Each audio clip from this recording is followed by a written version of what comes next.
నా టైంని నేను ఎలా వినియోగిస్తున్నాను అనే దానిలో ఆలోచన చేసుకుని జాగ్రత్తలు తీసుకుంటాడు.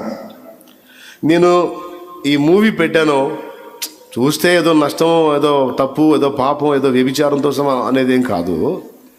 ఒక 3 అవర్స్ ఆ మూవీ కోసం నేను 2.5 గంట 3 గంటలు వేస్ట్ చేయటం వల్ల వచ్చే ప్రయోజనం ఏంటి? నాకు కనబడకుండానే నా టైం తినేస్తుంది. అది జీవితకాలంలో ఒక రోజులో 2.5 గంట టైం 10 రోజులకు వచ్చి 10 రోజులు 20, 10 అర్ధలు 5, 25 ఒక రోజు, 10 రోజులకు ఒక రోజు, 10 రోజులకు ఒక రోజు జస్ట్ నేత్రాశకి ఖర్చు అయిపోతుంది.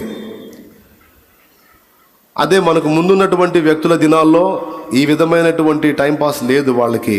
వాళ్ళ కళ్ళు దేవుని వాక్యాన్ని వెతికాయి, వాళ్ళ మనసు దేవుని సన్నిధిని వెతికింది, వాళ్ళు అద్భుతంగా భక్తి సాధన చేశారు, అనేక మంది ఆత్మల్ని ప్రభావితం చేయగలిగారు.